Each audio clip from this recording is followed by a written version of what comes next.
Hi everyone, कैसे हैं सब लोग, कैसी चल रही है तैयारी। This is Shikha Bansal, your chemistry educator. और आज के वीडियो में हम डिस्कस करने वाले हैं importance of NCERT in the NEET paper. NCERT से कितना आता है, पहला सवाल।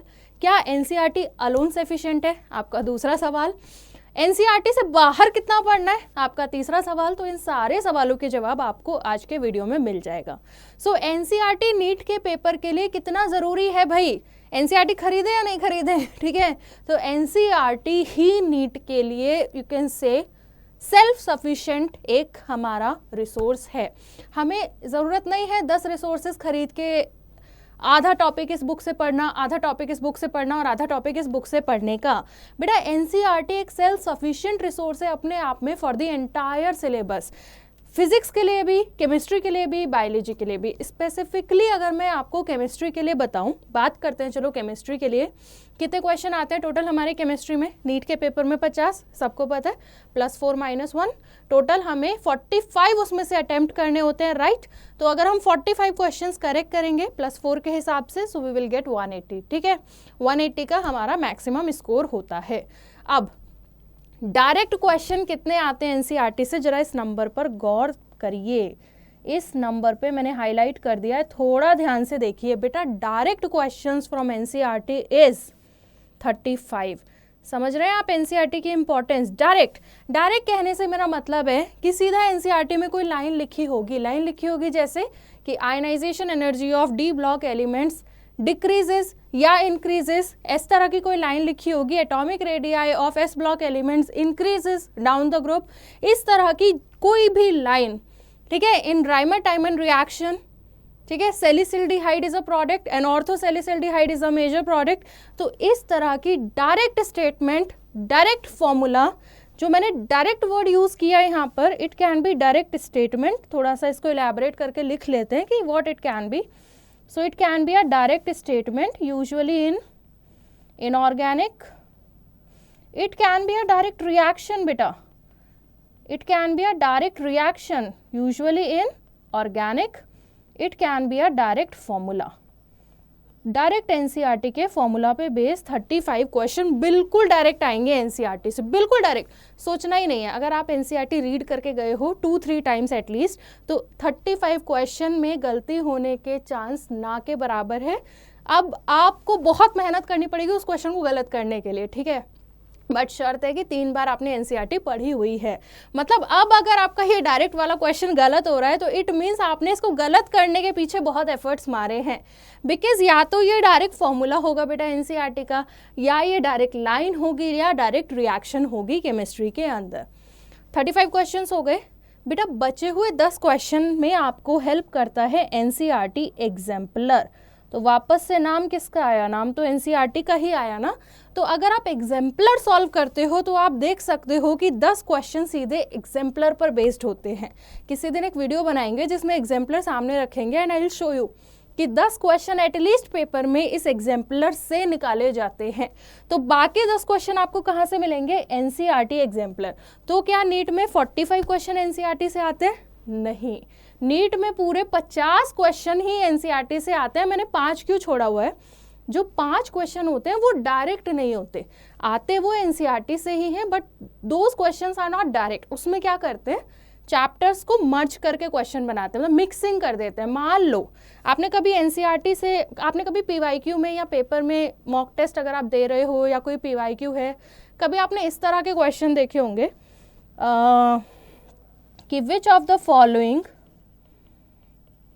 इस तरह के बेटा आपने क्वेश्चन देखे होंगे कि which of the following is incorrect statement या करेक्ट स्टेटमेंट। देखा है सबने देखा होगा, इनकरेक्ट या करेक्ट। अब उसमें वो आपको 4 स्टेटमेंट दे देते हैं, है ना। अब ज़रूरी नहीं है कि सारे स्टेटमेंट थर्मोडाइनमिक्स के ही होंगे, या सारे स्टेटमेंट स्ट्रक्चर ऑफ एटम के ही होंगे, या सारे स्टेटमेंट पीरियोडिक टेबल के ही होंगे। तो ऐसा हो सकता है कि जो आपका पहला स्टेटमेंट है वो आ जाए फ्रॉम चैप्टर 1, आपका जो दूसरा स्टेटमेंट है वो आ जाए फ्रॉम चैप्टर 2, आपका जो तीसरा स्टेटमेंट है वो आ जाए फ्रॉम चैप्टर 11, आपका जो नेक्स्ट स्टेटमेंट है वो आ जाए फ्रॉम चैप्टर 4। तो मर्जिंग करते हैं चैप्टर्स की, तो इसलिए मैंने इसको डायरेक्ट क्वेश्चन में काउंट नहीं किया है। तो इस तरह के हमारे क्वेश्चन हो जाते हैं 5। अभी देखना, बहुत अच्छी मैथमेटिक्स है पीछे। बेटा इस 5 क्वेश्चन में चलो आप फंस भी गए, मान लो आप बहुत सारे चैप्टर्स को एक साथ प्रोसेस नहीं कर पा रहे हो, 5 क्वेश्चन की तो चॉइस है ना, किसने कहा 45 करना है, किसने कहा 50 करना है, और किसने ये कहा 45 करना है। कभी भी 45 का ऑब्जेक्टिव मत लेकर जाया करो, ऑब्जेक्टिव लेकर जाया करो कि 42 या 40 क्वेश्चन करना है बट करेक्ट करना है, क्योंकि 42 या 40 क्वेश्चन आप करेक्ट करते हो तो आप 170 और 160 स्कोर कर सकते हो, ठीक है। तो ऑब्जेक्टिव ये नहीं होना चाहिए कि हम 45 क्वेश्चन पूरे करेंगे, हम जितने क्वेश्चन करेंगे करेक्ट करेंगे, क्योंकि कॉम्पिटिटिव एग्जाम में जो लेके डूबता है that is negative marking. Negative marking हमें लेकर डूबता है, तो हमें नेगेटिव मार्किंग को अवॉइड करना है।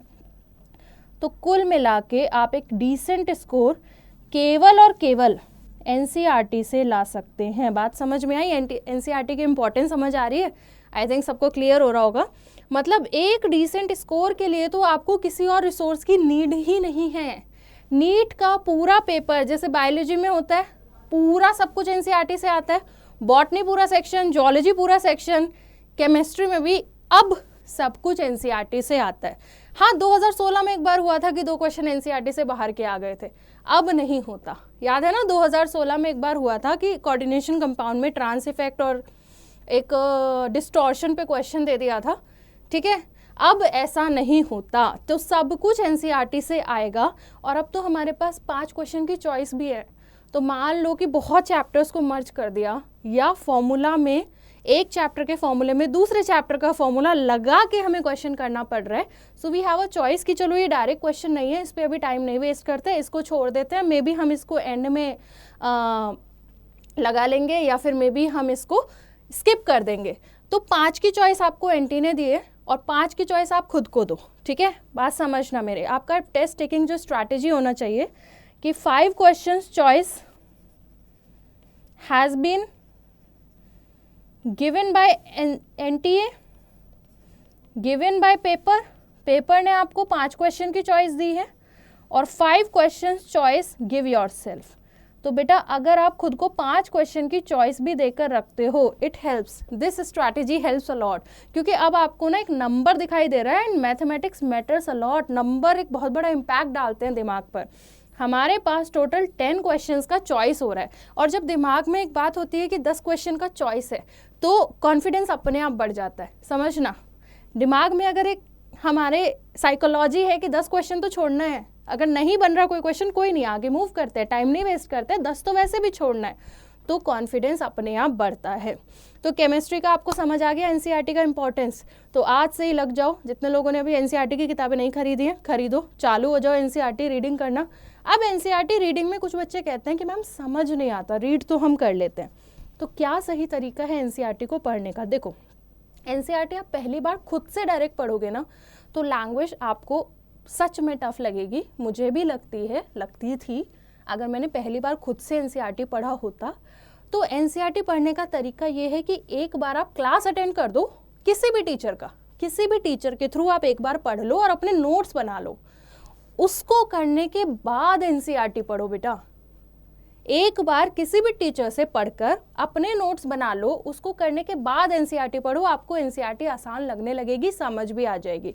फर्स्ट रीडिंग हो जाएगी, सेकेंड रीडिंग जब करोगे तो अंडरलाइन करो, थर्ड रीडिंग जब करोगे तो एनसीईआरटी के इंपॉर्टेंट स्टेटमेंट्स को अपने नोट्स में ऐड कर दो, ठीक है। अपने नोट्स में ऐड कर दो, उसमें लिख लिया करो कि भाई this statement is from NCERT, ऐसे लिख लिया करो। अपने नोट्स में एक पॉइंट ऐड कर दिया करो कि एनसीईआरटी हाईलाइट, जो पार्ट आपने एनसीईआरटी में हाईलाइट किया था उसको अपने नोट्स में उसी टॉपिक के नीचे, ऊपर, साइड में जहाँ जगह मिले वहाँ फिट कर दिया करो, ठीक है।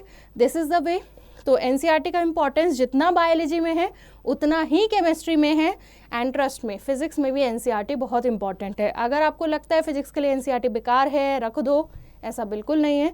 फिजिक्स में भी 30 क्वेश्चन डायरेक्ट एनसीईआरटी से आते हैं। सो this is all about the importance of NCERT. बाकी आप लोगों की होपफुली पढ़ाई अच्छी चल रही होगी। Keep attending the sessions regularly, keep solving the questions. हम फरवरी में हैं, still we have ample amount of time to finish up the things. हम लेक्चर्स भी ख़त्म कर लेंगे, हम क्वेश्चंस भी लगा लेंगे, हम एग्जाम्पलर भी सॉल्व कर सकते हैं, हम एनसीईआरटी की रीडिंग भी कर सकते हैं, ठीक है। इस सब के अलावा कभी भी कोई चैप्टर होता है या सेशन होता है तो आई ऑलवेज टेल कि इस चैप्टर में कौन सा पोर्शन एनसीईआरटी का ज़्यादा इंपॉर्टेंट है, ठीक है। जैसे अभी अगर आप लोगों ने मेरे इलेक्ट्रोकेमिस्ट्री के सेशंस अटेंड किए तो मैंने आपको बता दिया कि बैटरी वाला सारा पोर्शन एनसीईआरटी से पढ़ना है। अगर सॉलिड स्टेट अटेंड किया था तो आई टोल्ड यू कि जितने एग्जाम्पल्स हैं वो सब एनसीईआरटी से करना है। तो टीचर से हमेशा ज़रूर पूछ लो कि इस चैप्टर से हम क्या पूरा एनसीईआरटी पढ़ें या कोई स्पेसिफिक पोर्शन है which is important from NCERT, या फिर I will make a video someday, मैं आपको सारे चैप्टर को एनसीईआरटी से कितना कितना कितना पोर्शन पढ़ना है उस पर भी एक वीडियो कर लेंगे बेटा किसी दिन, तो आपको और डिटेल्ड इन्फॉर्मेशन मिल जाएगा कि एनसीईआरटी से हमें एग्जैक्टली कितना पढ़ना है और किस चैप्टर को 2 बार पढ़ना है, किसको 3 बार पढ़ना है। Getting all the things. चलो, so this is all for today, take care, मिलते हैं सेशन में अब, तब तक पढ़ते रहो, प्रैक्टिस करते रहो। All the very best.